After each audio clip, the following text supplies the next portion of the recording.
अस्सलामुअलैकुम नाजरीन, MTS news network में आप सभी का खैर मकदम है। 2 दिन कबल बालापुर पुलिस स्टेशन हुदूद में पेश आए रॉडी शीटर मुबारक सिगर के कत्ल का मामला हुआ हल।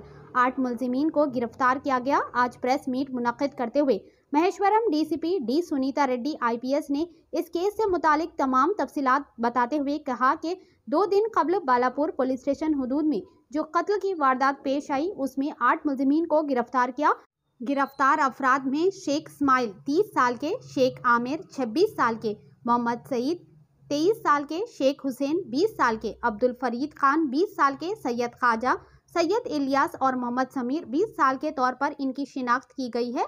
बताया गया है कि मकतूल जो कि तमाम मुलजिमीन से कई बार फ़ोन, गाड़ियां और पैसे ज़बरदस्ती तौर पर वसूल करते थे और इन्हें वापस नहीं करते थे। इसी आदत से परेशान होकर तमाम मुलजिमीन ने मकतूल मुबारक सिगर का कत्ल करने का मंसूबा बनाया और मंसूबे के तहत मकतूल का बेरहमाना अंदाज में कत्ल कर दिया गया। पुलिस ने 8 मुलजिमीन को गिरफ्तार करते हुए इनके कब्जे से 3 mobile phone, 4 motorcycle, 1 wooden stick, 2 baseball और 4 हथियार को बरामद किए। आइए सुनते हैं इस खुसूस में चंद मज़ीद तफसील हमारी ये खास रिपोर्ट में। ऐसे ही अहम और ख़ास खबरों के लिए MTS न्यूज़ नेटवर्क को लाइक करें, सब्सक्राइब करें और शेयर करना ना भूलें।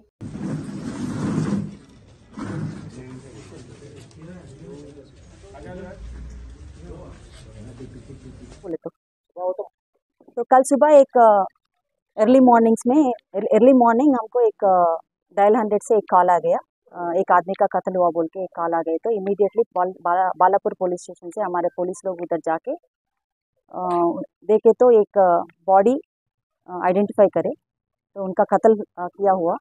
तो बॉडी को आइडेंटिफाई करे तो उनका नाम Mubarak Abdul bin alias Mubarak Sigar, age 34 years, resident of Balapur police station. तो इमीडिएटली कंप्लेंट लेके एक FIR इश्यू करे बालापुर पुलिस स्टेशन में अंडर सेक्शन 302 IPC में। तो बॉडी को शिफ्ट करे, प्रोसीजर जो रहता है investigation procedure, clues team visit करे, डॉग स्क्वाड विजिट करे। तो उधर सीन ऑफ ऑफेंस पंचनामा भी करे। उधर सीन में हमको एक बेसबॉल बैट जो टूटा हुआ है वो मिला और एक बड़ा स्टिक, उनका एंड में एक नेल भी है, पूरा ब्लड भी है उसमें। तो वो पूरा सीज करके इमीडिएटली ये अक्यूज्ड को अप्रहेंड करने के लिए SOT जॉइंट ऑपरेशन का मुरली सर के गाइडेंस में और हमारा एडिशनल DCP सत्यनारायण गारू और ACP महेश्वरम, बालापुर इंस्पेक्टर और जंगैया इंस्पेक्टर, पूरा टीम्स अक्यूज्ड को अरेस्ट करने के लिए भिजाए। तो फिर इंक्वेस्ट करने के बाद तो ये accused A1 to A4, A1 के घर में A2 के घर में हमको मिला है A1 आदिल, शेख इस्माइल अलियास आदिल। तो इनका क्रिमिनल हिस्ट्री देखे तो ये भी बालापुर रेजिडेंट का है, मगर लंगर हाउस में इनका राउडी शीट मेंटेन कर रहे हैं, क्योंकि ये 2 साल पहले शिफ्ट हो गए उनके ग्रैंड मदर के हाउस पे। तो इनके ऊपर 11 केसेस है और लंगर हाउस में राउडी शीट भी मेंटेन कर रहे हैं। और A2 शेख आमिर अलियास शाह साहब, ये भी रेजिडेंट ऑफ बालापुर है, इनके ऊपर भी 6 केसेस है और राजेंद्र नगर में राउडी शीट भी है। A3 मोहम्मद सैयद अलियास नाजर, इनके ऊपर 2 केसेस है, बालापुर रेजिडेंट है। A4 शेख हुसैन, बालापुर रेजिडेंट है।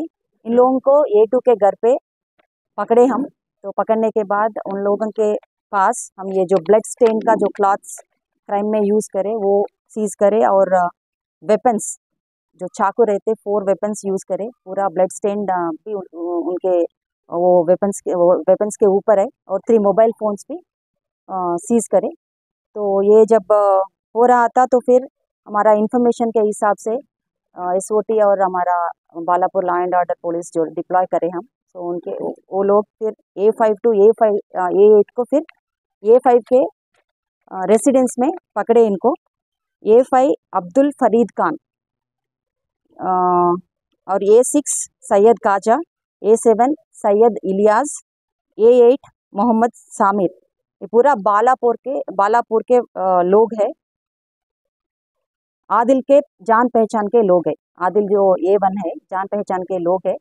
तो इन लोगों को सबको हम पकड़ के इनके पास ये A5 to A8 के पास हम 4 बाइक्स, 3 स्कूटी और एक पल्सर और ब्लड स्टेन जो क्लॉथ्स रहता उनको भी सीज करे और हम ये इन लोगों को कल रात अरेस्ट करे, अभी रिमांड को भेज रहे हैं।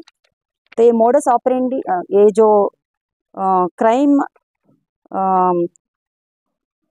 का ये जो कॉन्टेम्पलेशन मीटिंग ऑफ माइंड बोलते, तो ये जो पूरा मिला के एक प्लान, पक्का प्लान बना के डिसीज्ड को मारने के एक प्लान बना के इनको मारे। ये 7th को आदिल के जो जान पहचान के लोग एक्यूज्ड, बाकी का जो 7 एक्यूज्ड है वो उन्होंने आदिल के पास जाके डिसीज्ड के ऊपर कंप्लेंट करे, इन्हों ये हरास कर रहे हैं, उनसे पैसे मांग रहे हैं, पैसे ले रहे हैं, फोर्सबली पैसे ले रहे हैं, व्हीकल्स ले रहे हैं, मोबाइल फ़ोन्स ले रहे हैं, फिर वापस नहीं दे रहे, अगर पूछे तो फिर पैसे पूछ रहे बोल के थोड़ा उनको समझाने के लिए आदिल को बोले। फिर भी उसके बाद भी 7th के बाद भी फिर और हेरासमेंट करे ये डिसीज्ड, ये एक्यूज्ड लोगों को। तो एक बार कोशिश करे उन्होंने समझाने के लिए कोशिश करे आदिल, फिर उन्होंने नहीं सुना, डिसीज नहीं सुना, तो फिर एक प्लान, पक्का प्लान बनाए इन्हों एक जगह में मिल के पूरा इनको कत्ल करने की प्लान बना के, तो 4 व्हीकल्स के ऊपर ये 8 आदमी मिला के इनको ढूंढ रहे। तो फिर ये शाहीन नगर में इंसिडेंटली ये जो डिसीज्ड है सिकर, मुबारक सिकर, तो इनके सामने आ गए। तो फिर इमीडिएटली एक ऐसा अल्टरकेशन हुआ, आर्ग्यूमेंट हुआ, तो वो आर्ग्यूमेंट में इमीडिएटली ये जो 8 एक्यूज्ड है वेपन से उनको मारे, पूरा चाकू से मारे, स्टैबिंग इंजरीज है, हेड इंजरीज है, बेसबॉल से मारे, तो इमीडिएटली वो उनका डेथ हो गया। टोटल कितने हथियारों का इस्तेमाल हुआ, वेपन का इस्तेमाल हुआ? टोटल 4 चाकू एंड देन 1 बेसबॉल बैट, एक लंबा स्टिक। तो प्रीवियस कितने केसेस थे मैडम ये मुबारक के? 23 केसेस है और इनके ऊपर ये भी एलिगेशन है, ये जो अक्यूज्ड का ये जो बोल रहे हैं उनको पूरा होमोसेक्सुअल करने के लिए पूरा हरास कर रहे हैं, तो उनके बारे में भी थोड़ा उनको थ्रेटनिंग करने के लिए भी आदिल से रिक्वेस्ट करे, मगर वो नहीं सुन रहे थे। तो ज़्यादा तक लोगों को ऐसा सता रहे उन्होंने, डिसीज्ड जो सिकर है, तो ये पूरा मिला के उनको माइंड में रख के हत्या करे। आई थिंक शाहीन नगर के अतराफ में गांजे को लेकर कुछ ज़्यादा हो रहा है, जिसके ऊपर पुलिस क्या एक्शन ले रही है? क्या है, बहुत दिनों से गांजे को लेकर हो रहा है, जगह जगह पर मर्डर हो रहे थे पिछले 3-4 साल में, तो ऐसी जगहों पे हो रहे, तो गांजे की वजह से, तो उसके लिए पुलिस क्या करे? अभी गांजा के बारे में बोले तो गवर्नमेंट एक ब्यूरो बनाए, Telangana state anti narcotics bureau बनाए, और ये गवर्नमेंट पूरा Telangana state anti narcotics government को पूरा स्ट्रेंथन करके पूरा पुलिस लोगों के साथ वो पूरा भर्ती करे, और वो लोग स्पेशली गांजा के बारे में पूरा ड्राइव्स करते हैं, ऑपरेशंस करते हैं, और लोकल पुलिस से मिल के पूरा narcotics free generation Telangana, drug free Telangana करने के लिए पूरा कोशिश कर रहे हैं। और हमारे तरफ से भी लोगों से ये विनती है, अगर कोई ऐसा कंप्लेंट्स है नारकोटिक्स का, गांजा यूज़ कर रहे हैं, क्योंकि ज़्यादातर ये बच्चे यूज़ कर रहे हैं, ऐसा हमारा पूरा जनरेशन, यंग जनरेशन्स का ऐसा प्रोटेक्ट करने के लिए अगर किसी के पास इंफॉर्मेशन है तो फिर please do call local police station और me also, so immediately we will take action against it.